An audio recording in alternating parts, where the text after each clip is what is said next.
kaunting paalala.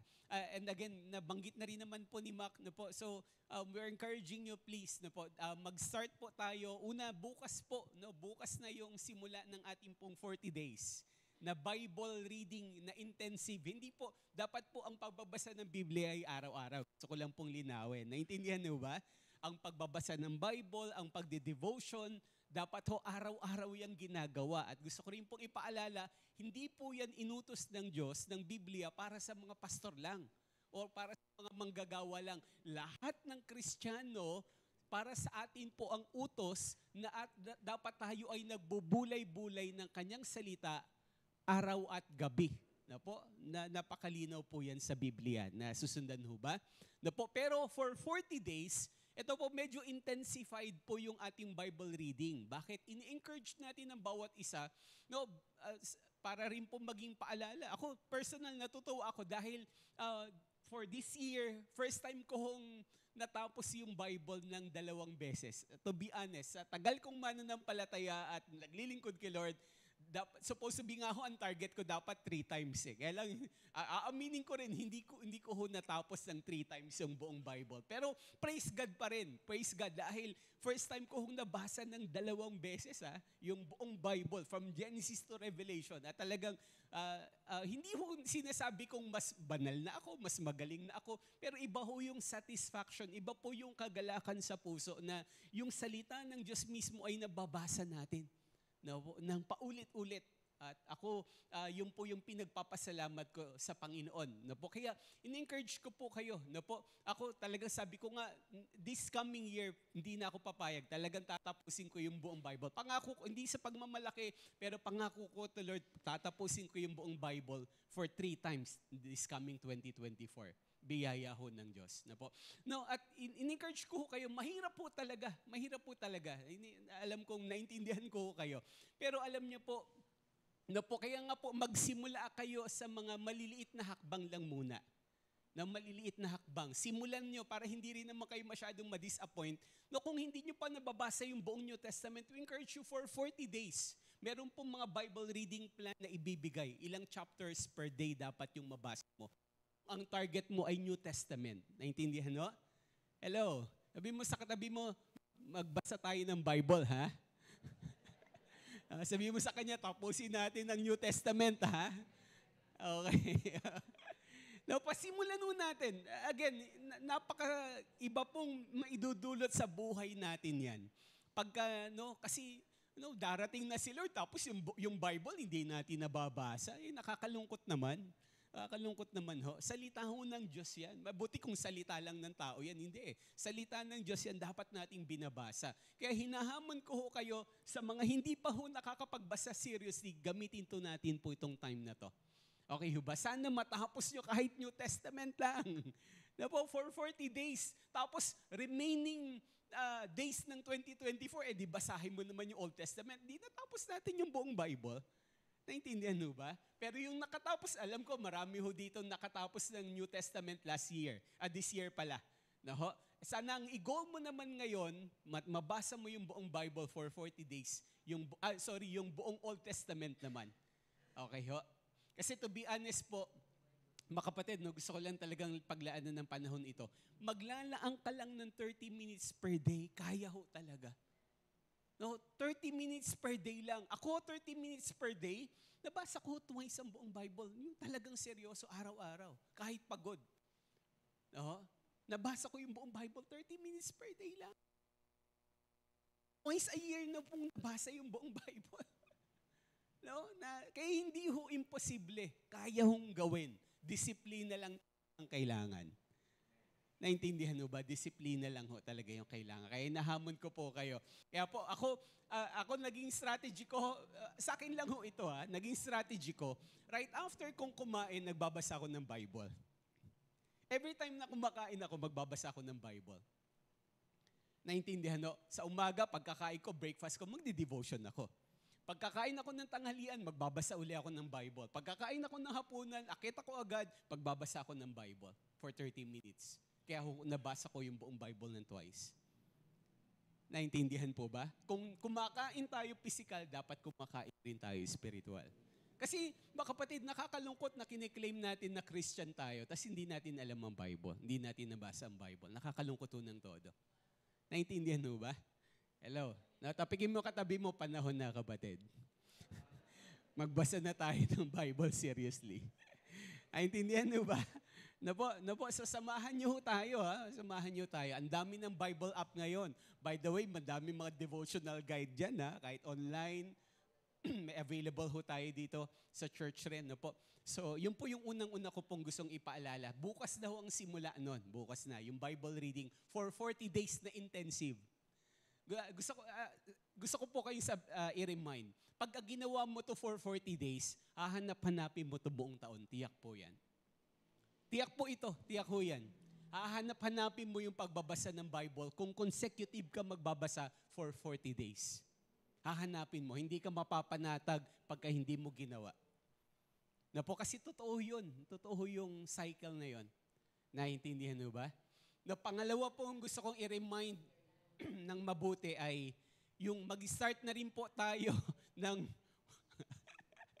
okay, ng ating pong prayer and fasting. Yan. Okay, kung may tanong kayo, mamaya pwede nyo kausapin yung mga elders. Okay, ho? So, January 14, January 1 start ng 40 days Bible reading, intensive Bible reading. January 14, second Sunday, start ng ating 21 days prayer and fasting. Okay po? Sabi mo ulit sa katabi mo, sasali ka uli Okay, no po. Kaya po, no, eto praise God. Kasi after ng New Year, 2 weeks tayong medyo pwede pa maghanda. Na ubusin na lahat ng mga karne sa bahay. Para pagdating ng January 14, talagang hindi ka na matutokso. Okay ho? At kung, no po, pero by next week, start na ho ng ating pre-campaign. Pero ngayon pa lang, pinapaalala na po natin yan. Naintindihan mo ba? At mamaya, makakarinig tayo ng ilang testimonies na na patunay po na ang Diyos ay tumutugon sa panalangin at na i-connect nila lahat ng testimonies during the start ng prayer and fasting ho natin. Okay ho ba? At the same time na po, so may booklet na po. So, ito po yan, yung, sorry po. Pwede ubang pakikuha ko mainit na tubig.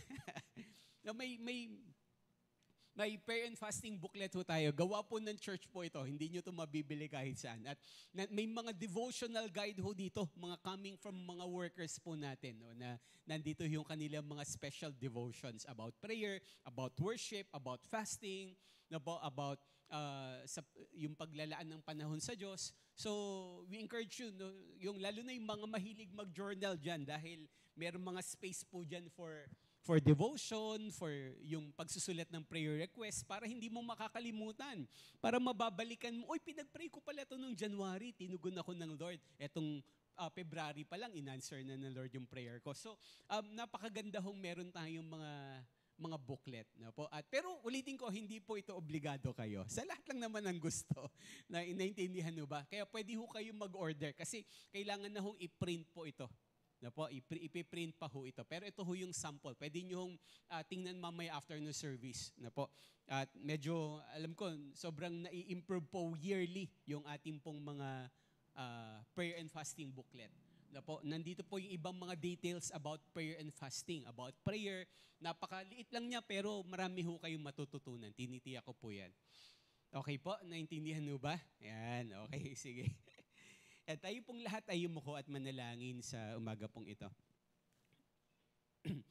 Lord, salamat po for this Sunday, Lord, for this special Sunday, God, na dinala niyo kami dito sa church upang magpuri, magpasalamat, sumamba, manalangin, O Diyos. At higit sa lahat, pasalamatan po namin kayo, Panginoon. Tunay po na naging mabuti kayo, naging matapat kayo sa amin, Lord. Hindi nyo kami iniwan, hindi nyo kami pinabayaan. At naniniwala kami, hindi nyo kami iiwanan, pababayaan, even for this coming year, God. At patuloy na, Lord, sa iyo lang yung aming pasasalamat, sa iyo lang yung aming pong pagdakila. At tulungan niyo po kami, Panginoon, dinideklara po namin ang katagumpayan ng panabahan pong ito, dinideklara namin ang kapangyarihan niyo na aming pong maranasan. Even, Lord, yung mga katugunan ng aming mga panalangin, mga katuparan ng aming mga pangarap sa buhay, sa pamilya, maging sa church namin. Lord, kinikilala namin na kayo po yung Diyos na buhay. At kayo po yung Diyos na pangwalang hanggan, Lord. Salamat. Ito ang aming pong panalangin sa pangalan ng aming Panginoong Jesus. Amen. Amen. Sige, malakas na palakpak po para po sa Panginoon. Amen. Na po.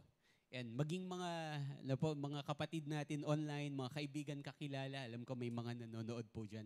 Maaari ho kayong mag-message lang po sa ating pong account para kung gusto nyo pong maka-order po ng ating pong booklet. Na po. So dahil po Thanksgiving Sunday natin, ang pag-usapan natin ngayon ay pagpapasalamat sa Diyos. Sabihin nga natin, pagpapasalamat sa Diyos. Yan. Alam niyo no, na ang salita ho, totoo yung kasabihan, yung sa lahat po ng dialekto, sa lahat po ng lengguwahe sa buong mundo. No? Sa buong mundo, sa buong Pilipinas, may salita ho para po sa salitang pagpapasalamat. Naintindihan ho ba? No, kasi, alam nyo, normal ho talaga, sa totoo lang, kung meron pong tinuturo ang mga nanay, tatay dito, kahit po sa mga bata pa, ay yung salita hong thank you. Tama ho ba? Hello, naturuan tayo niyan. Wala hong batang hindi tinuruang magpasalamat. Di ba kapag ka binibigyan ka ng regalo, ng pera, or anything na binibigay kahit ng tao lang sa'yo, tinuruan ka ng magulang mo magpasalamat at i-appreciate. Tama ho ba? So sa totoo lang yung salitang pong pagpapasalamat, hindi mo kinakailangang maging banal. Hindi mo kinakailangang maging makadiyos. Naintindihan niyo ba? Kasi lahat ng tao bilang isang moralidad na kailangan na tayo po'y marunong pong magpasalamat.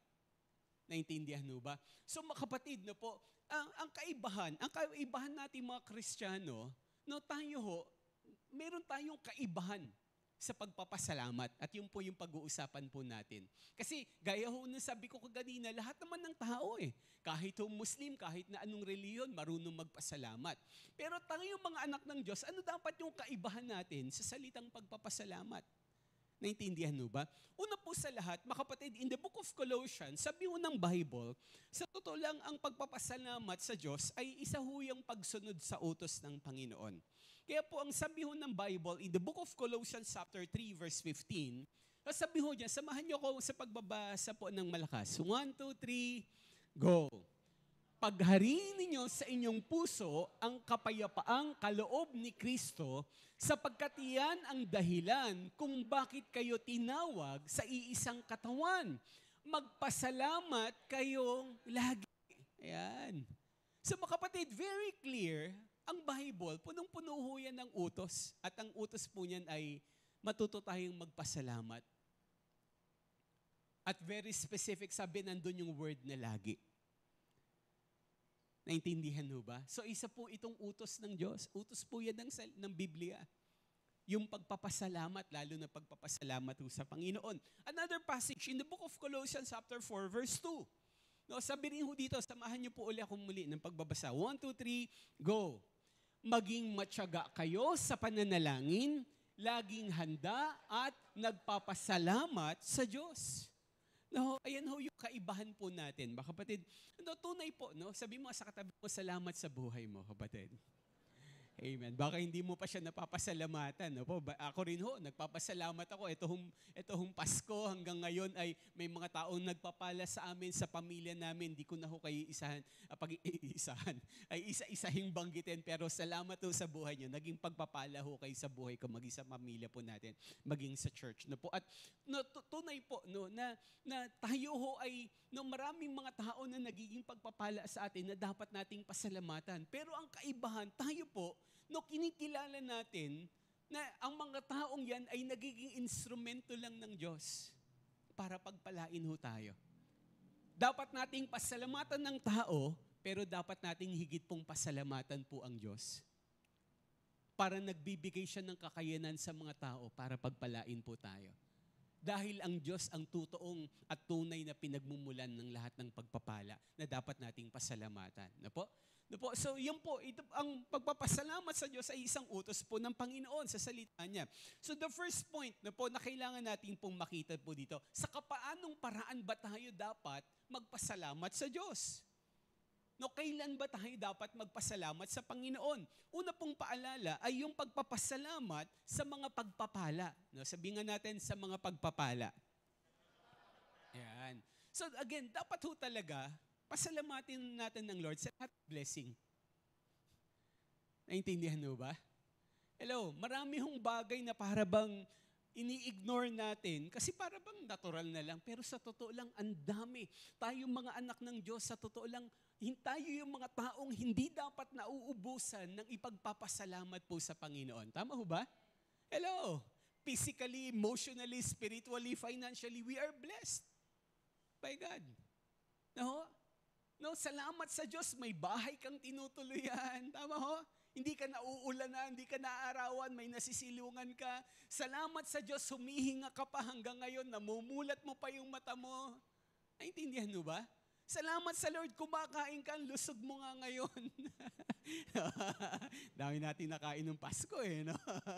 Tama ho? No, hindi tayo pinagkukulang ng Lord. Sa material, sa pinansyal, lalo na sa spiritual. Salamat sa Lord, may kaligtasan tayo. Hello, salamat sa Lord, may kapayapaan tayo. Tama ho ba? Hindi tayo matatakot kahit na sumiklab pa ang World War III, ang mga gera na yan, mga tagutom na yan. Bakit? Kasi ang pangako ng Lord, hanggang sa katapusan ng mundo, sasamahan niya tayo. Amen ba? Na po, ang daming spiritual na bagay na pinagpapala ang Diyos sa atin. Kasi, tama ho, palagi ko narinig to kay Brother Joey. Dati, sabi niya palagi, pag testify siya, dati ang akala niya, nung hindi pa siya nagbabasa ng Bible, ang pagpapala, puro pera lang. Kaya kapag walang pera, walang pagpapala. Tama ba? Na mali. Kasi ang pagpapala ng Diyos, ang daming kapamaraanan para iparating niya yan sa atin.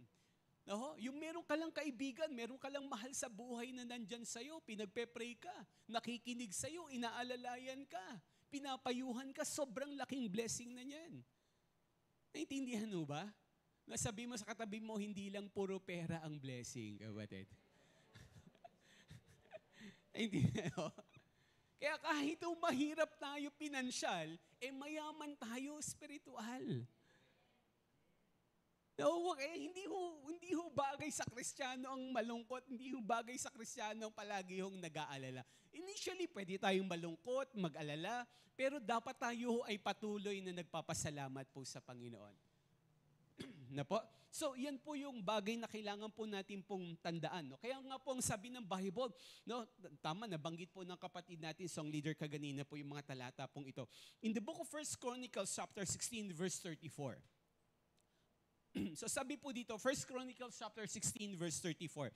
Basahin po natin po ng sabay-sabay at malakas. No? Basahin po natin, 1, 2, 3, go! Give thanks to ulit yung sabay-sabay at malakas. Okay, banggitin mo natin malakas. 1, 2, 3, go! Give thanks to the Lord, for He is good. His love endures forever. Yan, napakaganda hong paalala. No, sabi, utos talaga yan. Dapat nating pasalamatan ang Panginoon. Tama po, praise God. No? So give thanks to the Lord. No po, bakit? Kasi for He is good. No, ang ganda nga nung inawit natin kaganina, yung goodness of God. Naintindihan mo ba? Totoo yung talatang sinabi ho ni David na sa totoo lang yung mga anak ng Diyos, hindi mo kailangang habulin ng pagpapala. No, hindi mo kailangang habulin ng blessing. Kapag ka lumapit ka lang kay Lord at sumunod ka sa Kanya, yung pagpapala ang hahabol sa'yo. No? Yun ho yung ibig sabihin nung kinanta natin kaganina at coming from Psalm 23 po yun, awit po yun ni David para sa Panginoon.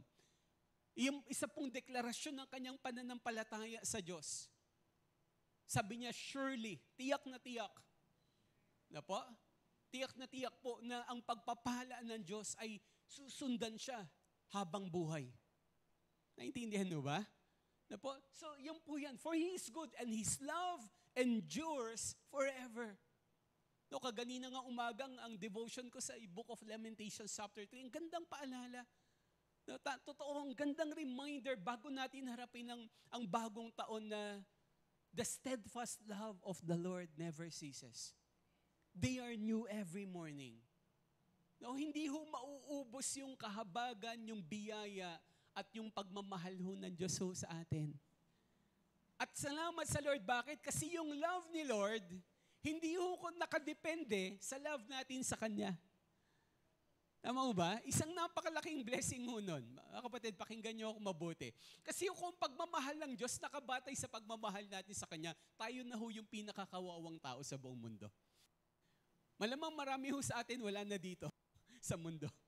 Pero hindi ho ganun pagmamahal ng Diyos, hindi ho nakabatay sa kabaitan natin. Kasi likas sa Diyos yung pagmamahal. Kaya nga sabi ng Bible, for God is love. No, salamat sa Lord, kahit hindi natin minsan minamahal ang Diyos ng totoo, pero mahal niya pa rin tayo ng totoo. No, yun po yung ibig sabihin yan, for His love endures forever. Another passage in the book of Psalm, na po, in Psalm 107 verse 1, sa English version rin po muna. Basahin rin natin muli na malakas. 1, 2, 3, go! Give thanks to the Lord, for He is good. His love endures forever. So inuulit-ulit po ito. No, hindi lang ho sa Old Testament, hindi lang ho sa isang libro. Bakit? Kasi may mahalagang paalala ang Diyos. Na po, na kailangan natin siyang pasalamatan. Bakit? Na po, kasi mabuti ang Diyos. Maaasahan ng Diyos, matapat ang Diyos. At ang pagmamahal ng Diyos ay hindi ho mauubos at matatapos kailanman. Kailangan ho natin pong panghawakan po yan. Naintindihan ho ba? So yan po, another passage in the book of 2 Corinthians chapter 9 verse 15. Na po, 2 Corinthians chapter 9 verse 15. Nandiyan ho ba? Yan. Basahin ho natin sa Tagalog naman po ng malakas at sabay-sabay. 1, 2, 3, go! Salamat sa Diyos dahil sa Kanyang kaloob na walang kapantay. Yan. Very specific, very clear yung passage. Dapat nating pasalamatan ng Diyos sa lahat ng Kanyang mga kaloob, mga regalo, mga pagpapala. At yung mga pagpapala na ito ay wala hong kapantay. Wala hong kapariso ito. No, may mga tao pwede kang bigyan ng pera, bigyan ng regalo, bigyan ng matay, pero tiyak ho, wala hong papantay sa mga pagpapala na kaloob ng Diyos sa atin. Kaya dapat ho natin po siyang pasalamatan. Naintindihan ho ba? Hello, ulitin ko ho Ang pagpapasalamat ay likas yan dapat sa tao. No? Hindi lang ng Diyos ang marunong magpasalamat. Kahit po anong reliyon, kahit na wala nga hong pagkakilala sa Diyos, tinuturuan tayo ng magulang nating magpasalamat. Pero ang kaibahan nating mga anak ng Diyos, kinikilala natin, yes, dapat nating pasalamatan yung mga tao, pero kinikilala natin, Lord, Ikaw yung tunay na pinagmumulan ng lahat ng pagpapala. Naintindihan mo ba? No, gumagamit ka lang ng maraming tao at maraming kaparaanan para i-bless kami at ang pamilya ko. No, yung kaibahan natin. Kaya dapat every time, Lord, salamat. No? Naintindihan mo ba? Namumulat mo yung mata mo sa umaga, hindi ka binangungot. Lord, salamat, gising pa ako. Lord, salamat, humihinga pa ako. Salamat, nakakatayo pa ako. Ang daming pwedeng ipagpasalamat sa Panginoon. No, pangalawang punto, mamaya po after this, no, meron tayong mga testimonies na bibigyan ng pagkakataon ho para specifically magpasalamat po sa Diyos. Then, pangalawang paalala, paano natin papasalamatan ng Diyos? Kailan natin at papaano? Una, pasalamatan natin Diyos sa lahat ng mga pagpapala. Pangalawa ho, pagpapasalamat sa lahat ng bagay. No? Sabihin nga natin, sa lahat ng bagay. Mas malakas, sigaw natin, sa lahat ng bagay. Yan. Gusto ko lang pong linawin. Kasi sa totoo lang ho, ang dali hong magpasalamat kay Lord kapag ka may blessing. Tama mo ba? Kapag ka punong-puno ng pera yung bulsa mo, yung wallet mo talagang nag-uumapaw, di ba? Ang daling magpasalamat sa Lord kapag bukas ng rep mo, puro pagkain. Tama mo ba? Bayad mo lahat ng kuryente, ng tubig, ng upa sa bahay, lahat ng bayarin. Ang daling pasalamatan ng Lord. Kaya alam nyo, sa totoo lang, yan po yung pinaka-basic level of gratitude or thanksgiving kay Lord. Yung pagpapasalamat sa mga pagpapala. Pero mga kapatid, pakinggan nyo ho itong mabuti. Kapag ka ikaw natututo mong pasalamatan, sambahin, papurihan ng Diyos, sa anumang bahagi ng buhay mo, ibig sabihin nagmamature ka na. Lumalago ka na, lumalalim ka na. No? Sa pagkakilala at relasyon sa Diyos. No? marunong kang magpasalamat sa Diyos, may pera o wala. Malakas ka o hindi. Malusog ka o may sakit ka. Ibig sabihin, nag-grow ka na. Tanda ho yan na ikaw ay lumalago sa relasyon mo kay Lord. Naintindihan mo ba? Kasi at alam nyo, mga kapatid, pagka inaral ho natin ng Bible, totoo ho ito. Mula sa Old Testament hanggang New Testament, yung mga tao hong marunong magpasalamat sa Diyos, hindi lang sa panahon ng pagpapala, sa panahon ng problema, alam nyo, sila ho yung totoong nakakaranas ho ng himala ng Diyos. Ulitin ko, baka na-miss out nyo. Ulitin ko, pakinggan nyo itong mabuti. Yung mga taong marunong magpasalamat sa Diyos, hindi lang sa panahon ng pagpapala, kahit sa panahon ng problema, karamdaman, pangangailangan, sila po yung totoong nakakaranas ng himala at katugunan ng Lord. Now, just to give us some example, alam ko, di ba, si Job, alam na natin, kilala natin yan sa Old Testament. Di ba? Ano nangyari sa kanya? Dami niyang problema. Namatay lahat ng anak niya. Tama ba? Nawala lahat ng kabuhayan niya. Sa loob lang ng isang araw, ha? Lahat ng dilubyo, para bang binuhos sa kanya nung time na yon. Naintindihan, no? Nagkasakit siya ng todo-todo, tinubuan siya ng bukol sa buong katawan niya. At ang pinakamasakit pa, yung asawa niya na inaasahan niya supposed to be, yung pa yung nagsabing, sumpain mo na ang Diyos para mamatay ka na lang. Pero ano yung tugon ni Job? Sabi niya, ipaparaphrase ko na lang, diyan ka nagkakamali. Puro pagpapala lang ba ang aasahan natin kay Lord? Hindi. Kahit mga pagsubok ay kailangan nating pasalamatan ang Diyos. Kailangan nating papurihan ng Diyos. Kaya ang sabi ng Bible, nung ganun yung naging tugon ni Job, hindi siya nagkasala sa Lord. Kaya po, pagkatapos ng maraming pagsubok sa buhay, ano nangyari sa kanya? Ano yung nangyari ho kay Job, di ba? Yung lahat ng nawala sa kanya, dinoble ng Diyos. Hello, bakit? Kasi marunong siyang magpasalamat sa lahat ng pagkakataon.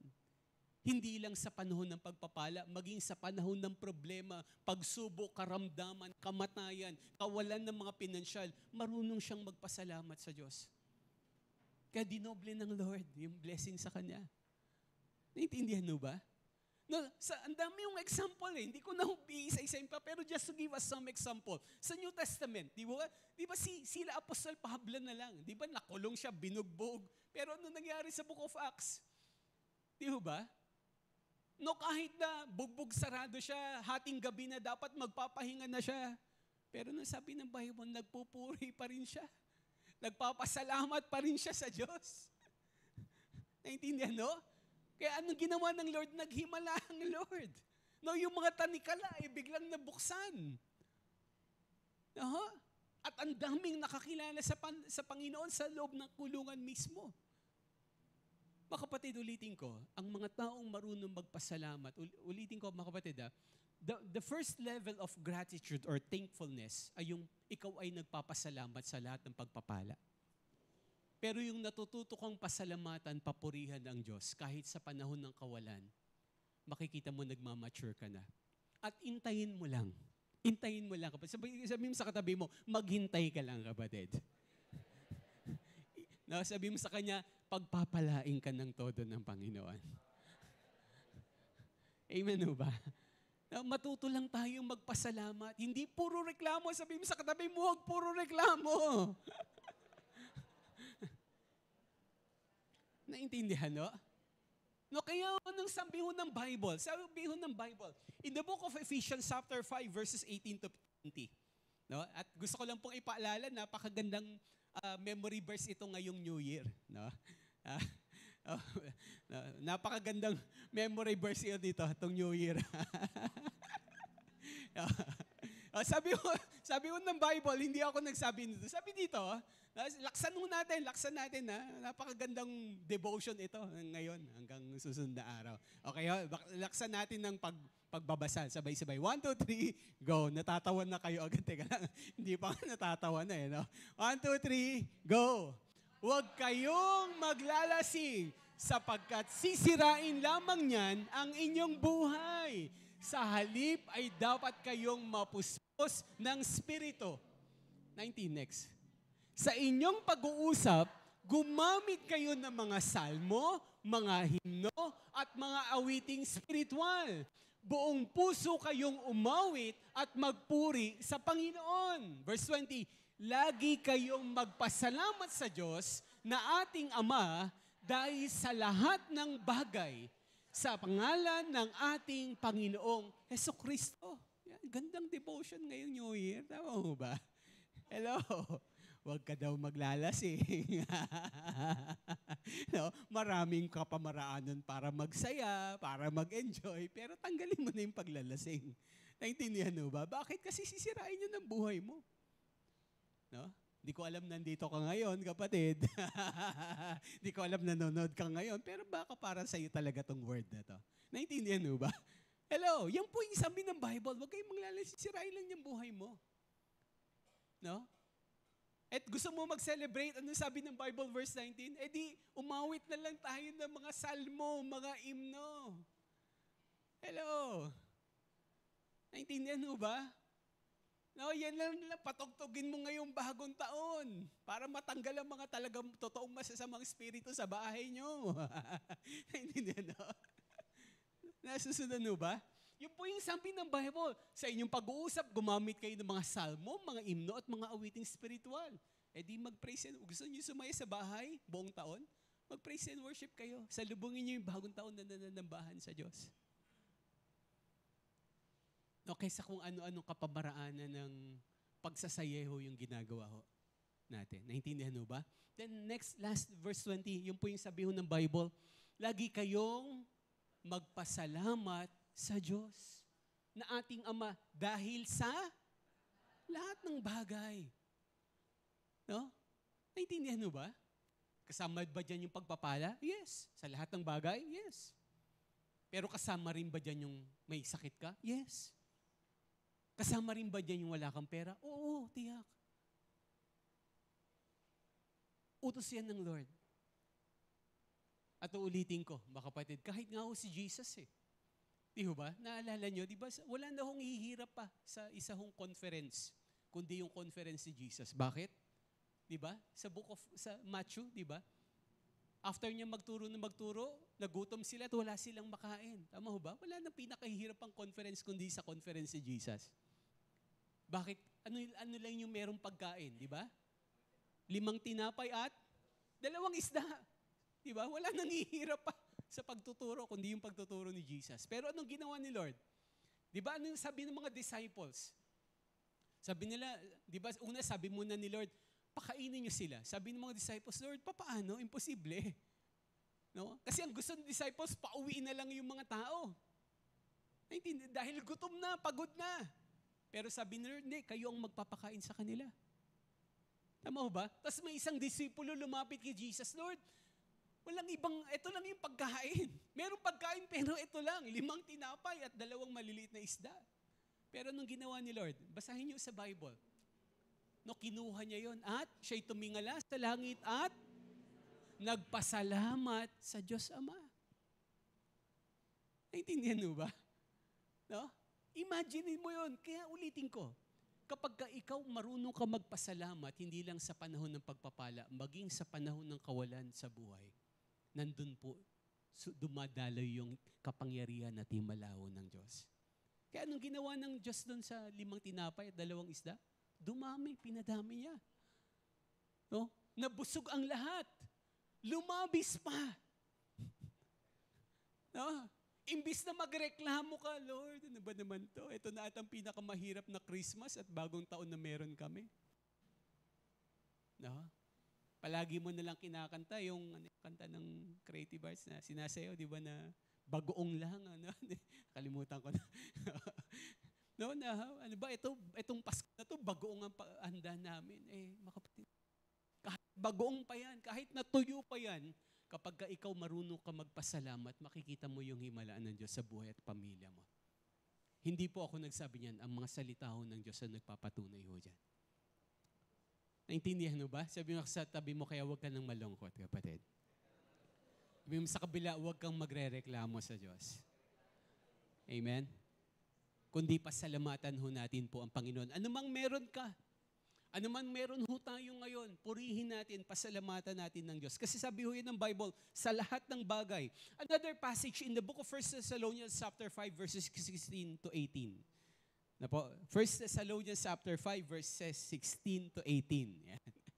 Okay, then afterwards, tawagin na po natin yung isang kapatid nating magpapasalamat. Asan na ho ba yun? Opo, basahin natin ng malakas at sabay-sabay. 1, 2, 3, go! Magalak kayong lagi, palagi kayong manalangin at magpasalamat kayo sa Diyos sa lahat ng pagkakataon, sapagkat ito ang kalooban ng Diyos para sa inyo sa inyong pakikipag-isa kay Kristo Jesus. Ayan. Napakalinaw. Naho? Merong bagay na paulit-ulit ang pinagagawa ang Lord sa atin. Manalangin, manampalataya, magala, na po. Pero ang isa ho dyan ay palagi tayong magpasalamat sa Diyos. Sa lahat, hindi lang sa lahat ng bagay, sabi ho sa verse na to, sa lahat ng pagkakataon. Asan na ho yung kapatid natin? Parang nawala. Asan na ba? Asa pakitawag nga ho. Ay, sorry. Nakala ko lumabas eh. Tawagin po natin isa sa kapatid natin para ho pasalamatan, Lord. Tawagin natin si Sir Christine. Palakpakan po natin, Lord, sa buhay po niya. Sigaw yung malakas na palakpak para po sa Panginoon.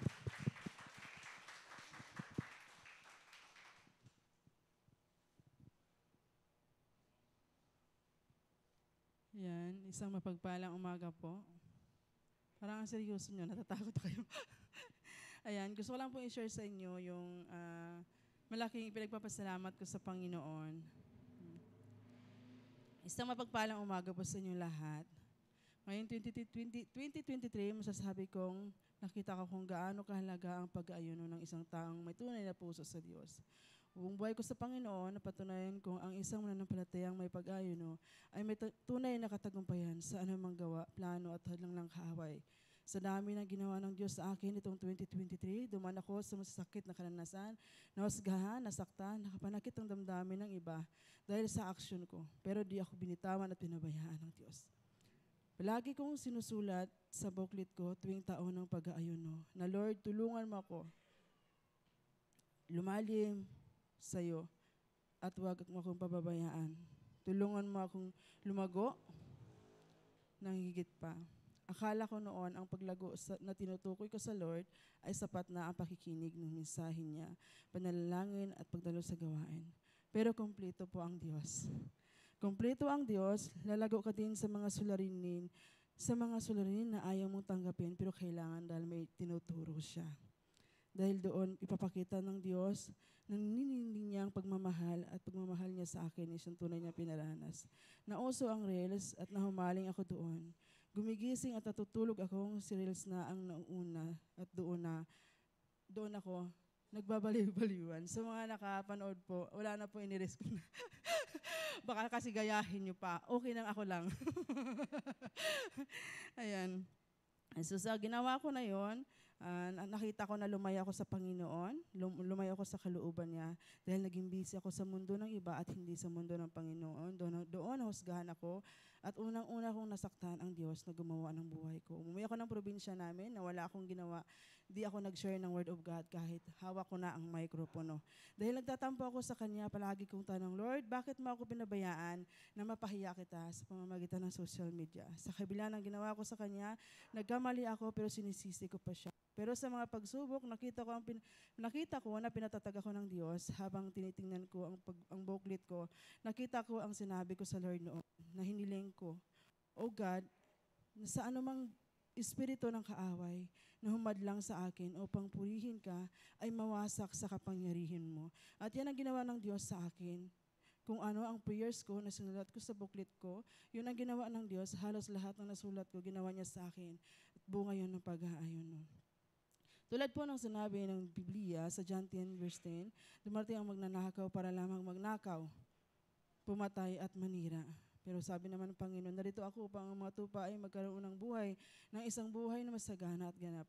Dumating ang magnanakaw para sirain ako sa mga tao at sa paningin ng Panginoon. Pinanghinaan ako ng loob, inaalis sa akin ang kagalakan at pilit na nagkaroon ng puso ko ng dududa sa Panginoon. Pero mas malaki ang Diyos ko. Winasak ng Diyos ang kaaway at pinahiya tulad ng panalangin ko na ang ginawa ng Diyos na pagwasak sa kaaway. Tulad ng sinabi ng Lord sa salita niya, sa Roma 8:31, kung ang Diyos ay panig sa atin, sino pa ang makakalaban sa atin? Nung nakaraan lang, may kapitbahay kaming may bisita. galing ng probinsya ang batang ito ay nagbisita lang at habang bumisita siya sa kapatid niya, dumaan siya sa malaking puno. Doon nagsimula ang lahat. Biglang umuwi siya ng bahay, nililisik ang mga mata niya, di siya mahawakan at binabanggit ng batang ito na huwag siyang hawakan dahil papatay siya at mananakit siya at sasaktan niya kung sino mga hawak sa kanya. Hindi niya alam ang nangyayari sa sarili niya. At ni sino di siya kayang hawakan dahil di siya kaya ng mga tao sa mga paligid niya. Nang panahon yun, alam ng bata ang mga nangyayari sa kanya. Pinatawag ako sa bahay at nireview ko sa pangalan ng Panginoon ang kaaway na meron sa bata at umiyak siya at naalala niya ang mama niya. At sabi niya, kayo na ang bahala sa mama ko. Nanalangin ko siya sa Panginoon, ginamit ko din ang pagkakataon para mapatanggap siya sa Lord. At nagsuka siya at hanggang sa pagkahiga niya, binabanggit niya ang pangalan na Jesus. Hanggang nakatulog siya at hanggang bumalik sa kaayusan ang pag-iisip niya. Doon nakita ko ang walang maihambing na kapangyarihan ng Diyos sa buhay ng tao. Kung ang Diyos ay nasa panig mo, walang makakawasak sa iyo kahit pa ang leader ng kaaway. Dahil babasakin ng Diyos anumang pandaraya ng kaaway. Kung ang Diyos ay nasa panig mo, magtatagumpay ka na ang Diyos ay siyang mapapupurihan. Nakahawi naman ng kaaway ang puso mo, mawawasak siya ng Diyos na may nagmamayari sa iyo. At sa pag-aayuno, ang pagsubok magiging isang patutuo kung gaano kalaki ang plano ng Diyos sa buhay natin. Yan. Papuri po sa Panginoon. Amen. Sige, malakas ng palakpak para po kay Lord po yan. Amen, amen. Na po. Tunay po, no? Hindi ko alam kung medyo nasubaybayan niyo yung kanyang intensively na pakinggan niyo yung kanyang testimony. Tunay, tama si Christine na po, na sabi niya itong taon na to, hindi naging madali na po. At kung papansin niyo sa totoo lang, ang ilan po sa mga nabanggit niya ay yung pagtutuwid at pagtuturo ng Lord sa kanya. Naintindihan niyo ba? Sino ho dito yung sa panahon na ikaw ay tinutuwid ng Lord ay matututo kang magpasalamat? Malamang kakaunti sa atin. Malamang kapag tayo tinutuwid, dinidisiplina, maiinis tayo. Baka nga magalit pa tayo sa Diyos o magalit pa tayo sa mga taong nagtutuwid at dinidisiplina tayo. Tama ho ba? Pero nakita ho natin kung nasundan niyo ho yung kanyang kabuuan ng testimony. No, totoo itong buong taon na to at siya naman yung nagsabi, hindi ho ako, hindi, pinakinggan lang ho natin na yung mga reels na yan talagang naglalayo sa Lord yan. Joke lang ho. Sabi niya, yun ho yung kwento niya. No ba? Pero nung siya ho ay tinuwid ng Lord, remind ng Lord, no? At may mga tao dito na remind siya, pinag-pray siya, at nung pagbabalik niya ay nakita ho natin, at yun yung testimony niya, nung humalin siya sa release, nagbabaliw-baliwan, ngayon yung mga baliw na at napoposes ang pinagpe-pray niya, lumalaya ho. No, yun ho yung patotoo niya ho kaganina. Tamo, may parang batang na demon possessed at pinag-pray niya ay umaalis yung masamang spirito. Amen? Kasi bakit? Marunong tayong magpasalamat. No? Kapag natuto tayong magpasalamat, hindi lang sa panahon ng masaya ang buhay, maging sa mga panahon ng problema, even specifically sa mga panahon na tayo ay tinutuwid at dinidisiplina ng Diyos. Ang kasunod ho talaga nun, kapangyarihan ng Lord. Ang kasunod ho talaga nun ay yung pagpapala at masaganang biyaya ng Diyos sa buhay po natin. Naintindihan ho ba? Napupunta ho tayo sa pangatlo at last na point na paalala ho natin. Kailan tayo dapat magpasalamat sa Diyos? Una, pagpapasalamat sa mga panahon ng pagpapala. That is the basic and the first level of gratitude or thanksgiving sa Lord. Pangalawa, yung matutunan nating magpasalamat sa lahat ng bagay o sa lahat ng pagkakataon. At kasama dyan ang problema, kasama dyan ang pagsubok, kasama dyan yung karamdaman, kasama dyan yung kawalan ng pinansyal. Pangatlo, and last, kung marami yung kapamaraanan na tinuturo at riniremind ang Bible kung paano at kailan tayo magpasalamat. Pero as of the moment, ito lang yung gusto ko muna pong i-remind tayo. Kailan pa tayo dapat magpasalamat sa Diyos? kailangan natin siyang pasalamatan sa panahon ng pananalangin. Sabi nga natin, pananalangin. Yan. Mas malakas sigaw natin, pagpapasalamat sa pananalangin. Amen, amen. Yan. Alam niyo ho kasi, sa totoo lang, gusto ko po kayong hamunin. Minsan kapag ka magpe-pray ka kay Lord, no, magsalita ka, wag lang sa isip lang. Tapos i-record mo. No, subukan mong i-record. No, at pakinggan mong mabuti yung mga prayer request mo kay Lord at kung paano ka humingi at manalangin kay Lord. Kasi alam niyo, makinig ho, marami ho, hindi ko naman kayo ginajudge. O, sa akin siguro personal. Marami ho sa panalangin natin, kung minsan, sa totoo lang, hindi panalangin eh. No? Pag-uutos. No? Minsan, para bang may utang ang Diyos sa atin. Bakit? Very demanding tayo. Sa totoo lang yung mga panalangin natin, marami sa prayer natin, very demanding. Lord, ngayon din. Tama mo ba? Para bang inuutusan natin ng Diyos, para bang may utang si Lord sa atin. Lord, i-bless mo ko. Ngayon din, ha? No? Tama ba? Marami ho sa panalangin, hindi lang demanding, marami ho sa panalangin natin, minsan nagagalit pa tayo sa Diyos, nagtatampo pa. Tama ba? Minsan, prayer na, Lord, ba yan? Tagal-tagal na. 5 years ko nang pinagpe-pray ito. Hanggang ngayon, parang tahimik ka pa rin. No? Parang may panunumbat yung pananalangin, merong pag-uutos na pananalangin. No? Pero ano hong tinuturo ng Bible? Hindi ho ganyan dapat yung prayer. Ang inuutos ng Bible, sabi ho sa Book of Philippians, napakagandang paalala po. In the Book of Philippians chapter 4, verses 4 to 7. Sabi ho dito, basahin ho natin ng malakas at sabay-sabay. 1, 2, 3, go! Magalak kayong lagi sa Panginoon.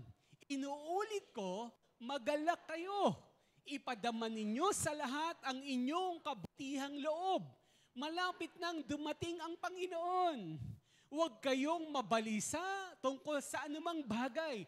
Sa halip, hingin ninyo sa Diyos ang lahat ng inyong kailangan sa pamamagitan ng panalangin may pasasalamat. Verse 7, at ang kapayapaan ng Diyos na hindi kayang maunawaan ng tao ang siyang mag-iingat sa inyong puso at pag-iisip dahil sa inyong pakikipag-isa kay Kristo Jesus. Pakinggan niyo ho itong mabuti. Alam niyo, sino ho dito yung gustong matutunan po yung pananalangin may pasasalamat? Pakitaas ho yung kamay.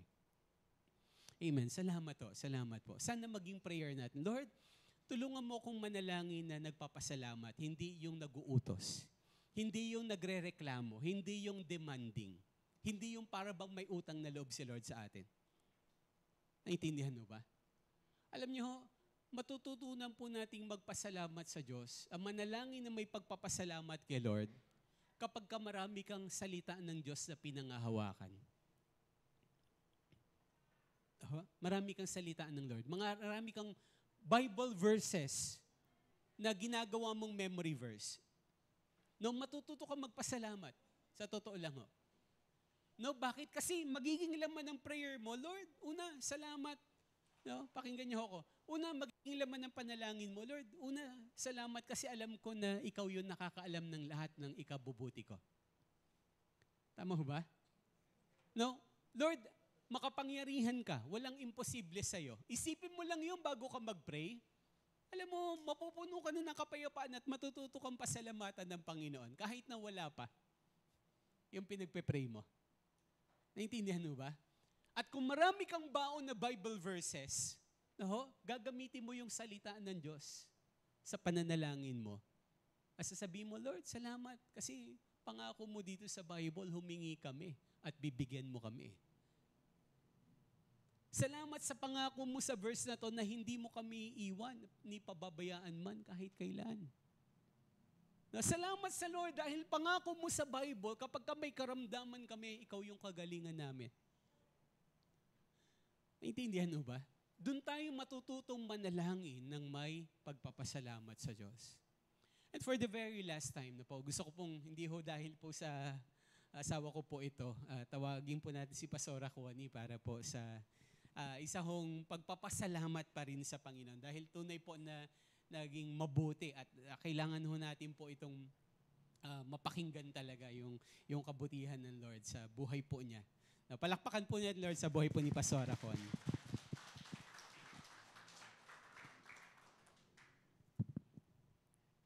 Mapagpalang umaga po sa ating lahat, maging sa mga nakikinig po or nakikibahagi sa ating online service. As the year 2023 comes to an end, at huling linggo po na tayo, ayaw ko pong palampasin na hindi po makapagpasalamat sa lahat po ng mga kabutihan, pagpapala at pagtugon sa mga panalangin ng aming pong pamilya sa ating pong Panginoon. So sa kabuuan po ng karanasan ng aming pamilya ay marami po akong dapat ipagpasalamat. But allow me to share my own personal testimony or journey for this year. Nagsimula po sa buwan ng January 2023 kung saan palaging nagpapasimula ang ating iglesia sa 21 days prayer and fasting. December 2022 pa lang, nakakondisyon na po ako na makikibahagi sa prayer and fasting at hindi lang 21 days, kundi sabi ko kay Lord, i-extend ko pa Lord ng 40 days. Dala marahil ng aking pong desperation sa aking hinihiling na makapasa ng licensure examination for professional teachers or yung LEPT. Natapos po ang 21 days at na-extend po ang aking pong pagpapasting gaya po ng promise ko. Pero during my 27th day of fasting, in one of my quiet time, God spoke to me through His Word and my spirit. Bakit gusto mong pumasa? O bakit gusto mong magkalisensya? At maraming dahilan akong binanggit sa Panginoon. But to top it all, sabi ko, Lord, alam mo naman ang laman ng puso at dahilan bakit ako nagbalik-aral at nais magkaroon ng lisensya. At sa maraming kadahilanan, isa yung pangarap ng pagpapatayo ng school or ng Christian school that will embody the biblical teaching, learning, and principle of the Bible. And I want to testify and glorify you, Lord, sabi ko, in everything. So, in Daniel 9:23, nangusap po sa akin ng Panginoon, sabi ng Lord sa kanyang salita, sa simula pa lamang ng iyong pakikiusap, ay tinugon ka ng Diyos. Labis kanyang minamahal. And through that word po, talagang pinanghawakan ko po yung salitang ito. At nagpapasalamat po ko sa Panginoon kasi ni-remind niya ko, it's not about bakit dahil sa galing mo o dahil nag-40 days ka. It's not about that. It's about my love, my grace that is abound in you. So, in short po, during my 30 days, tinapos ko po yung aking pagpapas. Yan. Kasi malinaw po sa akin na hindi dahil nagpas ka ng 40 days, kaya ka makakapasa or whatever. At ito po yung pinangawakan ko sa Panginoon. So March po, nag-take po ako ng exam. May lumabas po ang result at isa po sa pagpapala na naipasa ko po sa tulong at biyaya po ng Diyos. So June, nakapag-take po ako ng oath at as professional teacher. So July, nakuha ko po ang lisensya ko at sa Diyos po ang pinakamataas na papuri. First week po ng September, supposed to be ay renewal po ng aming contract sa aking eskwelahang pinapasukan. But due to the loads not equal to compensation, ay hindi na po ako pumirma ng panibagong contract. Not knowing na ito pala ay paghahanda sa akin ng Diyos sa nais niyang ipagawa. Grabe po yung timing ng Panginoon kasi September 21, ipinasa ko po yung refusal at intent to leave letter ko po sa school. September 25, nakita ko po sa school account po ng UP, deadline po ng submission para po sa masteral. Grabe po yung tugon ng Lord kasi ang dami ko pong dapat asikasuhin para ma-accomplish ang lahat ng requirements. Need ko pong gumawa ng thesis, thesis essay na aking pagtutuunan kung makakapasok po ako sa UP. Need ko rin po ng 2 professor. Yung former professor ko po sa PCCM para pumirma sa reference at evaluation na ipapasa as part ng requirements. At isa po dyan sa aking pinapasukan dating eskwelahan. So medyo nagwo-worry po ako kasi need po nung professor, nung 2 professor, na sila po yung magpapasa ng evaluation through Gmail sa College of Education sa UP. So eto na, sabi ko, Lord, bahala na po kayo. Kayo po yung magpalambot kasi isa po sa professor ko, actually 2 po sila. Very busy sila during that time nung September dahil exam week din po nila. Pero biyaya po ng Diyos, amazing talaga si Lord kasi pag text ko po sa kanila, umokay po agad at pinapupunta po ako sa school para po doon sa documents na need po nilang pirmahan. Within 4 days po, na ikumpleto ko po yung mga requirements or document na ipapasa sa UP. So naipasa ko po kahit last day na ng pasahan, and glory to God. Yun po yung birthday ni Pastor, September 25. So September 26, from September 26, halos araw-araw po, tumitingin po ako sa email ko. Baka nag-message na yun, UP, dahil yun po ang sabi sa akin sa office. Pagpasa ko po ng requirements. Nakakainip pong maghintay. So after 3 weeks po, nag-follow up po ako. And halos every week po, nagpa-follow up ako ng status. At isa lang po ang reply sa akin. Maghintay sa email or tawag ng college. Grabe po, for 2.5 months of waiting, or 2.5 months of waiting, kung kailan hindi po ako nagbukas ng email, December 11, dahil yun po yung nagpunta kami sa Manila para po mag-pick up po ng mga daily bread na ipamimigay sa campus ministry. So, December 12 po, nagkaroon naman ng preachers accountability na Christmas party. Denial pa yun, no? Kasalanan pa nung, yan. So, nung December 12 po, nagkaroon nga po ng Christmas party yung mga preachers accountability. So, timing din po, naiwan ko po yung cellphone ko sa bahay. Gabi ko na po nakita, nag-message po pala sa akin yung professor from College of Education about my interview, supposed to be that day ng 6 p.m. So in short po, wala na, nalampasan na po yung interview. Grabe, lungkot na lungkot po ako kasi sabi ko, Lord, nawala na yung chance ko na makapasok. Pero sabi ko, okay lang akong maligwak o hindi makapasa na lumalaban or nagte-take ng risk kesa sa walang ginawa at all. So kahit gabi na po, 9:30 ng gabi, nag-message po ako doon sa college through email. Sabi ko, alam ko hindi na mababasa. And even doon sa personal message po sa prof na nag-message sa akin. At doon po, nag-ask po ako, sabi ko, I'm asking for another chance to be scheduled for an interview. So kinabukasan po ng morning, around 8:30, binuksan ko po yung aking email at nakita ko po nag-reply. Sabi po sa akin, if available din po ako that day ng 10 a.m. So nag-reply po ako agad. Sabi ko, yes po, I will make my schedule available. Alam niyo po, yun po yung feeling ko that very hour ng 10 a.m. Grabe po yung kaba kasi wala po akong preparation, ano yung mga dapat kong isasagot pag in-interview ako. As in, none at all talaga. Wala po talaga akong paghahanda. Kundi, nung pagtugon ko po during that 8:30, nagpe-pray na ako, Lord, bahala na po kayo.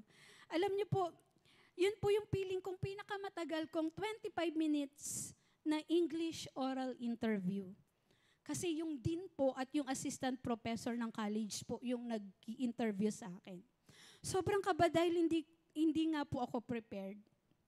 So iniisip ko kasi that time, December na, baka next year na sila mag-asikaso ng mga application.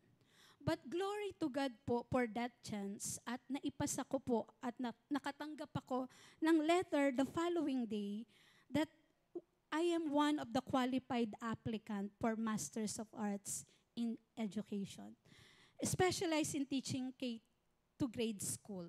Sobrang nagpapasalamat po ako kasi sa totoo lang may two choices po kasi. Yung first choice ko po ay yung Masters in Management. Kaya lang po, during nung aking interview, nagtataka nga po ako kasi sabi sa akin, in-interview ka ba doon sa unang choice ko? Sabi ko, hindi po. At sobra pong amazing lang kasi ng Panginoon kasi talagang dito niya po ako dinadala or dito niya po ako nililinya sa pag-put up ng school. So, sobrang answered prayer lang po. At hindi po nagtapos doon. Ito na naman, need po magpa-medical. Una po, wala po kaming pera for pang-pa-medical kasi kailangan ng x-ray, ng urinalysis, blood lab, at kung ano-ano pa. So, sabi ko, Lord, paano ba to? Ang daming schedule, kailangan pumunta sa Salao. At December 20, sabi ko, Lord, December 20 na lang kasi December 19 meron na namang lakad. At alam niyo po ba, yun po yung last day po ng pasok po sa UP. And glory to God, kasi wala pong ganong tao nung nagpa-medical ako. At alam niyo po magkano po ang binayaran ko. Magkano? 10 piso po. Grabe, glory to God po. 10 piso sa lahat po ng ginawa sa aking x-ray, urinalysis, blood chem, at may eye check-up pa. Sobrang grabe po talaga. Alam niyo, umiiyak na po, namamaga na po ako. Habang nandun, sa totoo nga, eto, kahit nakakahiyaman online. Sa x-ray po, paglabas ko po ng x-ray, yung x-ray technology, sabi sa akin, Ma'am, parang baligtad yung damit mo. Pagtingin ko, ayaw nga baligtad. Sobra pong, alam nyo, sa sobrang tuwa ko, sobrang galak, and parang sobra overwhelming po talaga yung akin pong during dun sa medical na yon. Sobrang tuwang-tuwa po ako sa Panginoon. At eto na naman po, yung last na bago ka makakuha talaga ng medical certificate or clearance. 1 p.m. yung schedule ko po sa doktor na nagbibigay po ng medical cert. Pero bago po yun, kailangan ka pong dumaan sa mga health aid or nurses para po sa mga vitals. So nung sasalang na po ako, kasi 1 o'clock po yun, galing po from lunch. So sa Katipunan po, nilakad ko lang po. Ang layo po, sobrang layo. Pagpasok ko po doon sa clinic, sabi sa akin, Ma'am, upo na po kayo kasi BP ko na. Alam ko po na mataas ang BP ko kasi galing sa initan, tas ang layo ng nilakad. Sabi ko, Sir, pwede po ba mamaya na lang po, magpapahinga lang ako kasi kagagaling ko lang sa paglalakad. Sabi po sa akin, sige po, okay lang, kukuha na lang kita uli after mong, kung mataas yung BP mo, kukuha na lang kita uli, magpahinga ka. At yun nga po, pagkuha niya po ng BP ko, 159/98. O, di ba? Sobra po. Grabe po yung sabi, ay ma'am, ang taas nga talaga ng ng BP mo, upo ka muna. So nagpahinga po ako. Habang nakaupo po ako, talagang nagpe-pray ako, Lord, bahala ka na. Kung talagang gusto mo po ako dito, magiging smooth ang lahat. Then second attempt po, lalo pong tumaas. Grabe po, 206/106, 267. 167/106. Sabi, Ma'am, ano bang ginawa mo? Pinagpapahinga kita, di ba? Alam niyo po, sobrang gusto ko na pong, sabi ko, Sir, sabi niya sa akin, Ma'am, isusulat ko na to ha. Tapos sabi ko, Sir, wait lang, pahinga lang po ako uli. So, nung nagpapahinga ako, sabi ko, Lord, gusto ko na lumabas at bumili sa pharmacy ng pambababa ng presyon. And Naaano naman po ako lumabas kasi ako nga lang po yung nandun. Makikita nila ako. Baka isipin nila anong ginawa kong magic or whatever. So nagstay na lang ako doon habang po na nakaupo at nagpapahinga. Nananalangin ako sa Lord. Lord, wala na po akong kumbaga dead end na ako dito. Talagang kung makakapasa po ako, bahala na po kayo. At dumating po yung nurse. So, in-endorse po ako ng aid doon sa nurse. Sabi niya, ma'am, ganito yung BP, ganyan. So, kinuhanan po uli ako nung nurse. Mataas po talaga uli. Sabi ng nurse, halika nga, imamanwal kita kasi hindi ako dyan sa digital na yan. Alam niyo po, glory to God, biyaya po ng Diyos. Pag BP po sa akin, manually nung nurse, 130/80 lang po ako. Sobrang grabe po at that time po ng akin pong pag-BP sa akin, normal na. Kaya sobra pong nagpapasalamat po ako sa Panginoon doon. At hindi po natapos doon kasi alam niyo po, alam ni Lord yung mga agam-agam po natin eh. Sabi ko, Lord, hindi ko alam paano sisimulan at kakailanganin ng pera sa pagpapasimula. Minsan ganyan po kasi tayong tao no? Kahit ilang beses na nating nararanasan ang mga tugon ng Diyos sa mga panalangin, pero hindi natin nakikita. Hindi natin, kumbaga, nawawalan tayo, nagkakaroon tayo ng pagdududa dahil sa limitasyon nating mga tao. So ayun po, iniisip ko po ang pera, paano mapapasimulan. At alam niyo po, sobrang galaw po talaga ng Lord. That out of the blue, habang po kami nagkakamustahang magkakapatid, tinanong po ako ng mga kapatid ko, ano po yung plano ko? At sila po ay tutulong na mag-invest in terms po ng pera para mapasimulan po ang school. And glory to God po talaga na hindi po ako nagme-mention or hindi po ako nagsasalita na ate, ganito, ganyan. Isama niyo po kami sa panalangin na through this school, marami rin tayong matulungan at maabot na mga bata, kabataan at magulang, maging pagpapala po sa ating lahat. Sabi nga po in Isaiah 60:22, at isa po ito sa akin pong pinangahawakang verse. When the time is right, I, the Lord, will make it happen. To God be all the highest glory, praises, and honor. Sa Diyos po, ang pinakamataas na pagluwalhati, pinakamataas na pagpupuri, at pinakamataas na pagparangal. Happy New Year po and have a Christ-filled 2024 po sa ating lahat. Amen. Sige, mas malakas na palakpak para kay Lord po. Amen. Amen, amen. Alam niyo, una ho sa lahat, sabi ko, hindi ho dahil asawa ko ho siya. Kasi sa totoo lang, ako'y sobrang namamanga sa ginagawa ng Lord sa buhay yun ng misis ko na yan naman ho talaga yung panalangin namin na Lord, gawin mo kaming patotoo ng iyong kabutihan, ng iyong tapatan. No? Ako, to be honest, kami hong pamilya na mamangha kami sa kanya kasi sa lahat ho na hindi nakakaalam dito. Nung bumalik aral ho ang misis ko, 44. 43 lang yan, sorry. 43 years old na ho siya, kapatid. At as in lahat po doon, kahit teacher tawag sa kanya, mami. Dahil nga parang anak niya na yung mga, hindi lang yung estudyante, pati mga teachers, parang mga anak niya na talaga. At nakita ko yung hirap. Dati nasa Tondo pa kami, yung hirap ng biyahe, dami yung dalambag. 43 na yung asawa ko. Grabe ho yung sakripisyo na, at hindi lang ho yun, mga kapatid. Kasi alam nyo, pasensya na, hindi niya nabanggit kasi sa testimony. Bata pa lang ho siya, no? Nasabihan na siya ng tatay niya na, ikaw, sa kabaitan mong yan, hindi ka makakapagtapos ng pag-aaral. Yung tatay niya ho mismo nag-declare.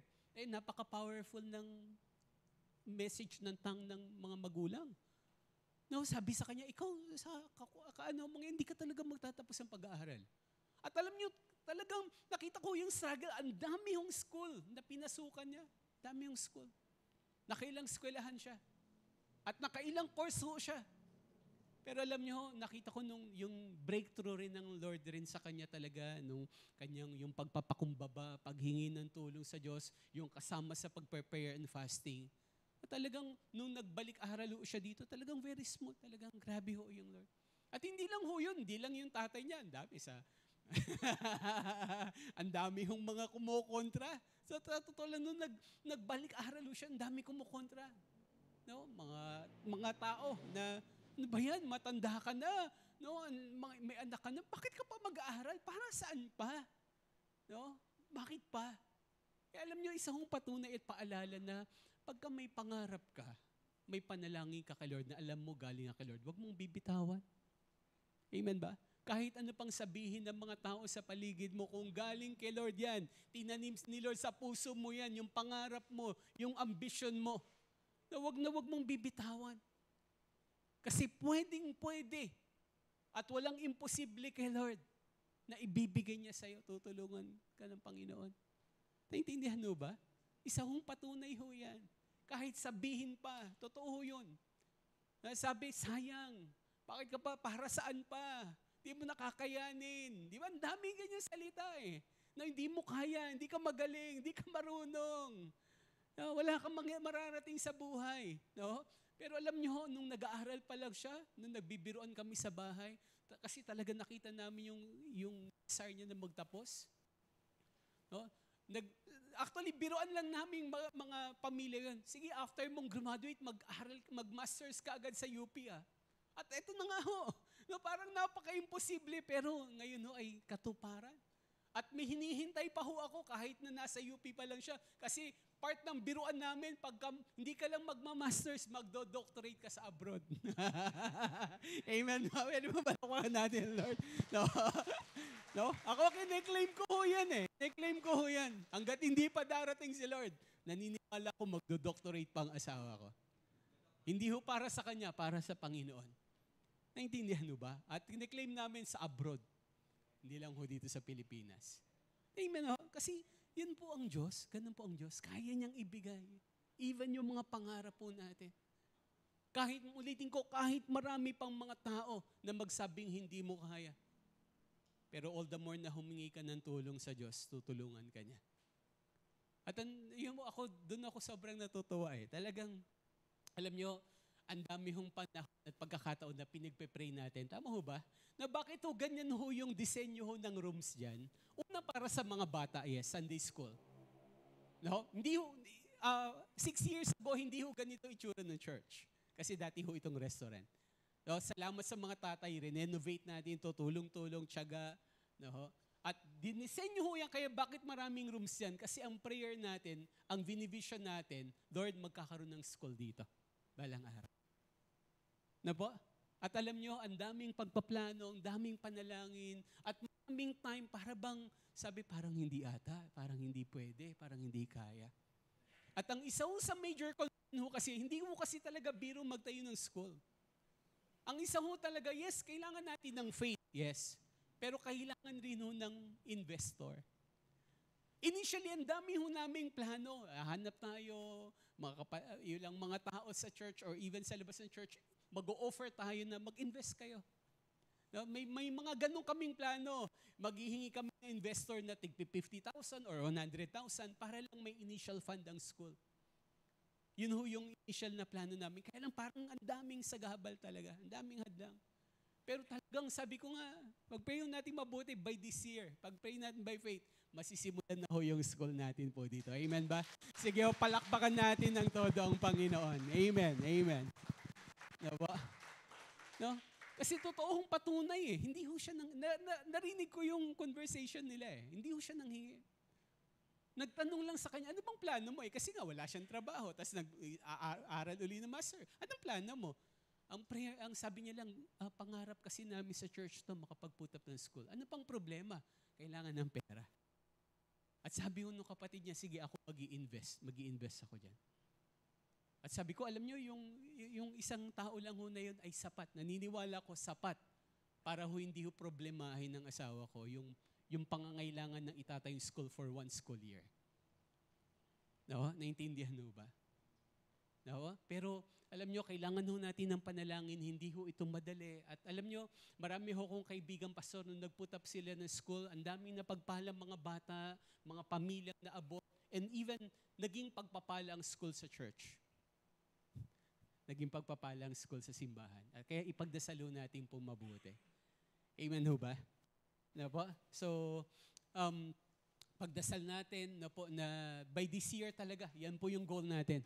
Kaya samahan nyo kami sa panalangin, no, sa talagang pagpopromote at paghahanda dahil by faith at nandyan na ho yung talagang provision rin ho ng Lord para mapasimulan ho natin. Yung preschool pa lang naman ho yan, hindi pa ho elementary yan. No, pero sabi nga ng asawa kong pangarap natin hanggang college. Yes, praise God. No, at salamat sa Diyos, alam ko mangyayari po yan. No? At kami talaga sabi ko, ako, ang isa sa pangarap ko, magkaroon ng Bible school para sa mga worker at magiging pastor. At alam ko, bibigyan tayo ng maraming school ng Panginoon. Amen ba? Pwede bang palakpakan natin na malakas ang Panginoon? Amen, amen, amen. Tayo po tayong lahat po ngayon. Tayo po ay, niimbitahan ko po yung worship team natin na tulungan po tayo sa pananambahan minsan pa. Na po, bago tayo humanalangin. Na po. At alam nyo ho, no, as we end in prayer, napakaganda ng paalala. Tinuturuan tayo at pinapaalalahanan ng Diyos na magpasalamat sa Kanya. Amen ba? Sa lahat ng pagpapala, sa lahat ng mga bagay na mayroon tayo. At sabi ho ng Bible reading ko, sa lahat ng bagay at sa lahat ng pagkakataon. Baka nandito ka ngayon, parang feeling mo hindi blessed. Baka nandito ka ngayon, baka feeling mo parang ang daming kulang, ang daming pangangailangan. Pero ulitin ko, gusto kong sabihin at paalala ng Lord sa ating lahat. Pagka natutunan mong magpasalamat sa Diyos, sa panahon ng kawalan, nandun ho yung himala ng Panginoon. Naintindihan ho ba? And most especially, mga kapatid, kailangan nating matutunan na nananalangin na nagpapasalamat sa Diyos. Naniniwala ko marami tayong prayer for this coming year. Panalangin personal, panalangin sa trabaho natin, panalangin sa mga pangarap natin, panalangin sa pamilya natin, panalangin sa pag-aaral, sa negosyo, sa trabaho, sa pangarap natin. Kung matututo tayo, kapatid, na manalangin, magtiwala, at simulan nating pasalamatan ang Diyos. At kung tatanggalin natin yung pagrereklamo, kapatid, makikita mo yung galaw ng Lord. Amen ba? Na susundan mo ba? Pwede bang malakas nating palakpakan ng Panginoon? Hallelujah. Sige po, malakas na palakpak. Amen. Sige po, by faith, let's declare the goodness of God. Pasalamatan natin ng Diyos. Sige po, pwede bang mas malakas pa? Tagalan pa natin yung palakpak para kay Lord yan. Hindi po yan para sa tao.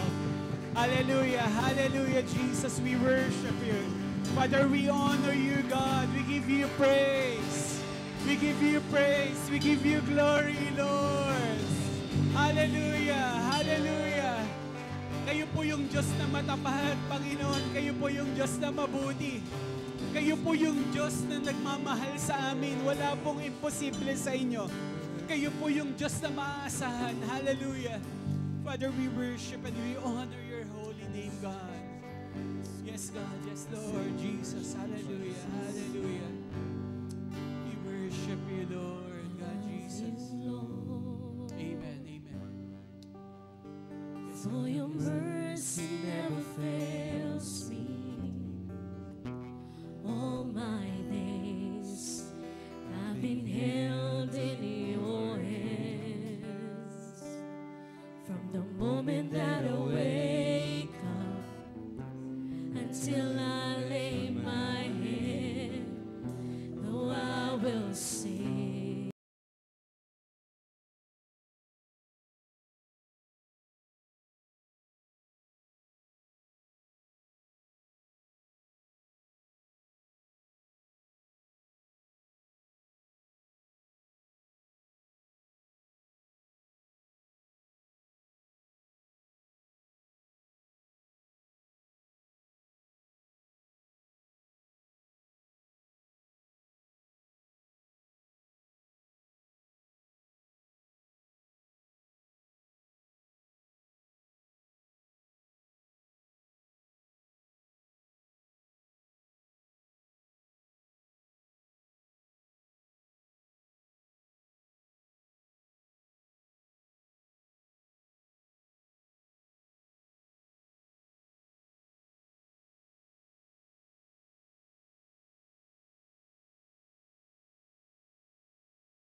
faith. Yes, Lord.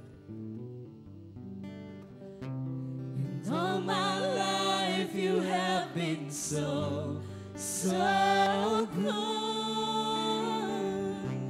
With every breath that I am able, oh, I will sing of the goodness of my life. 'Cause all my life you have been faithful. And all my life you have been so, so good. With every breath that I am able, oh, I will sing of the goodness of God. You are faithful, Lord. 'Cause all my life you have been faithful. And all my life you have been so, so good. With every breath that I am able, oh, I will sing of the goodness of God. 'Cause all my life you have been faithful. 'Cause all my life you have been so, so good. With every breath that I am able, oh, I will sing of the goodness of God. Oh, I will sing of the goodness of God. Oh, I will sing of the goodness of God. Thank you for your goodness. Thank you for your faithfulness, oh God. Thank you for your promises. Thank you for all answered prayers, Lord. Thank you for your mercy, Lord. Thank you for your love, for your grace, for all the blessings, Lord. Thank you for everything. Thank you for all you've done, Panginoon. Salamat sa iyo. Tunay kang tapat na Diyos. Ikaw ay mabuti. Ikaw ang dakila sa lahat. Lord, hindi magkukumpara kung gaano ang mabuti. Hindi matutugpasan ang iyong kabutihan, Panginoon, sa aming mga buhay. Purihin ka, Panginoon. Ang aming mga lobi ay aawit at pagpupuri sa iyo. Salamat, tapat at makapangyarihan, Diyos. Banal, banal na Diyos. Gloria kay Novena. Ikaw ang lahat sa amin, Panginoon. Ang aming mga hininga, ang aming mga buhay na galing lamang sa iyo. Salamat, salamat, O Diyos. Salamat, aming Ama.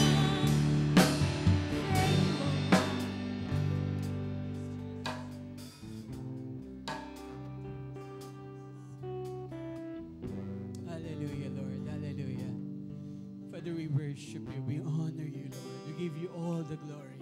We give you the highest praise, Lord. Father, we give you our trust. We give you our hope, O Lord. We give you our adoration, God. Hallelujah, hallelujah, hallelujah, Lord. Salamat po, O Diyos. O kapatid, hindi ko po alam yung kalalagayan po natin ngayon. Hindi ko alam yung inyong takot na nararamdaman, inyo pong mga pangangailangan.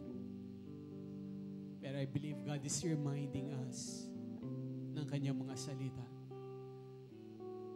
na hindi niya tayo iiwan, hindi niya tayo pababayaan. Siya yung may kakayanan na tumulong sa atin, maghimala sa atin tugunin ang ating mga panalangin, ang ating mga pangarap. Kahit na sa tingin mo hindi mo kaya, kahit may mga tao pa na nagsasabi na hindi ka magtatagumpay. Mas kailangan nating pakinggan ang boses ng Diyos sa mga oras pong ito. Mas kailangan po nating panghawakan ng kanyang mga pangako. Mas kailangan po nating magdeklara ng pasasalamat at kabutihan ng Diyos sa buhay natin, sa pamilya po natin. Totoo po mga kapatid, no? Marami pong hadlang ang nagagawin ng kaaway sa buhay po natin. Sa mga panalangin natin, sa mga pangarap po natin. Pero kailangan ho nating makinig sa Diyos. Sige ho, taas ho natin yung kamay po natin ngayon bilang tanda ng ating pong pananampalataya at patuloy na pagtitiwala sa Panginoon. At inahamon ko po kayo, alam ko marami ho tayong kahilingan, marami ho tayong mga panalangin, marami ho tayong mga pangarap, personal, sa pamilya, sa mga anak po natin. Habang nakataas po yung kamay natin, magsimula ho tayong magpasalamat. Sige ho, i-practice po natin yung pananalangin na may pasasalamat. Ano yung very specific na prayer request mo for this coming year? I-claim natin by faith at magpasimula tayong magpasalamat sa Diyos. Sige po, ang bawat isang may panalangin, ang bawat isang may kahilingan sa Diyos, sabihin po natin kay Lord yan ngayon, alam ko pong nandito ang Panginoon. Hallelujah, God. Jesus, we worship you. We honor you, Lord. Panginoon, nandito po kami nagtitiwala sa inyo, Panginoon. Nandito kami nagpapakumbaba, nananalangin, Panginoon, Lord. Una po sa lahat, nagpapasalamat kami sa nakalipas na taon na tunay po na hindi mo kami pinabayaan. Tunay po hindi mo kami pinagkulang. Tunay po hindi mo kami iniwanan, O Diyos. Tunay po naging matapat po kayo sa amin, Panginoon. Kayo po yung nagpagaling sa panahon na may karamdaman kami. Lord, kayo po yung nag-provide ng pangangailangan namin. Kayo po yung nagbigay ng kapayapaan sa amin, Lord. Sa mga panahong gulong-gulo kami, hindi namin alam ang aming gagawin. Kayo po yung nagbigay ng karunungan, O Diyos. Kayo po yung nagbubukas ng pintuan ng mga pagkakataon para po sa amin, Lord. Panginoon, maraming salamat sa lahat ng pagpapala personal, sa pamilya namin, sa church namin, God. Salamat sa mga campus ministries, Lord. Salamat sa mga patotoo. Salamat sa mga programa at paglilingkuran po namin, Panginoon, O Diyos. Salamat sa mga himala at katugunan ng mga panalangin po namin, Panginoon. At Ama, nandito po kami. Panginoon, posible pong meron kaming mga pagdududa, meron pong mga agam-agam, may mga takot. Pero Lord, masigit naming pinakikinggan ang iyong tinig, ang iyong paalala, O Diyos, sa mga oras pong ito. Panginoon, sasalubungin namin ang bagong taon. Aming Ama na may kagalakan sa puso, na may buong pagtitiwala sa iyong mga salita, Panginoon. Lord, dinideklara namin. Lord, nagpapasalamat na kami ngayon pa lang, O Diyos. Panginoon, sa lahat ng mga gagawin mo for this coming year, sa lahat ng mga answered prayer, God. Lord, nagpapasalamat kami, Panginoon. Lord, marami po dito ang makakapagtapos ng pag-aaral, makakapasa ng board exam. Lord, marami po, Ama, na uunlad ang kabuhayan, pagpapalain mo ang negosyo, magkakaroon ng promotion sa trabaho, Lord. Panginoon, Lord, kayo po yung tumutugon, O Diyos. Panginoon, sa aming mga pangangailangan, aming Ama, nagtitiwala po kami sa inyo, O Diyos. Aming Ama, marami po, Ama. Lord, salamat sa mga, Lord, mabuborn again na mahal namin sa buhay. Mga kamag-anak namin, mga kakilala, kaibigan namin, Lord. Lord, salamat po, O Diyos, sa mga pagbabagong buhay na gagawin niyo po sa amin patuloy. Panginoon, nagtitiwala po kami sa inyo, O Diyos. Aming Ama, alam po namin pinakikinggan niyo ang aming pong panalangin. Panginoon, salamat po, Father. We worship you. We honor you, God. Hallelujah. For the very last time, let's sing the song, the chorus part. Awitin natin to bilang panalangin. Awitin natin to may pananampalataya sa Diyos. Sige po, awitin. Taas pa rin natin yung kamay natin habang inaawit po natin to. Sige, at pong purihin ng Panginoon. Hallelujah. Father, we worship you, God. We honor you, Lord. Siya nga po, Diyos. Siya nga po, Panginoon, O Diyos. Hallelujah. Hallelujah. All my life Yes, you God. have Yes, been Lord. so, Hallelujah. so Yes, God. good. Sige kapatid, let's declare by faith. Sabihin natin kay Lord Every yan. breath that I Yes, am Lord. Yes, Lord. Hallelujah. I will sing Yes, God. of the goodness of God. Yes, Lord. Hallelujah. All my life you have been faithful. All my life you have been so, so good. With every breath that I am able, oh, I will sing of the goodness of God. Faithful Lord, all my life you have been faithful. All my life you have been so, so good. With every breath that I am able, oh, I will sing of the goodness of God. All my life you have been faithful. All my life you have been so, so good. With every breath that I am able, oh, I will sing of the goodness of God. For the last time, let's sing it to the Lord. All my life you have been faithful. Yes, you are, Lord.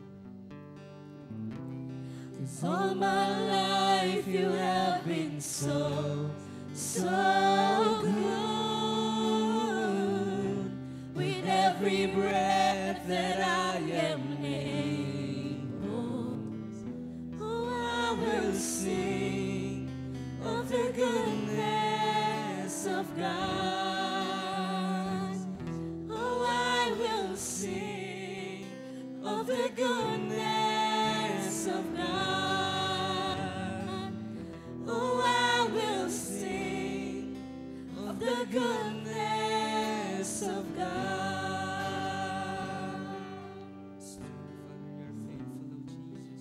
Yes, God. Yes, Lord. Panginoon, salamat po, Diyos. Tunay po ngayon palang nagpapasalamat na kami sa mga pagpapala, sa himala, sa mga opportunities na ibibigay mo sa amin, sa mga promotions, God.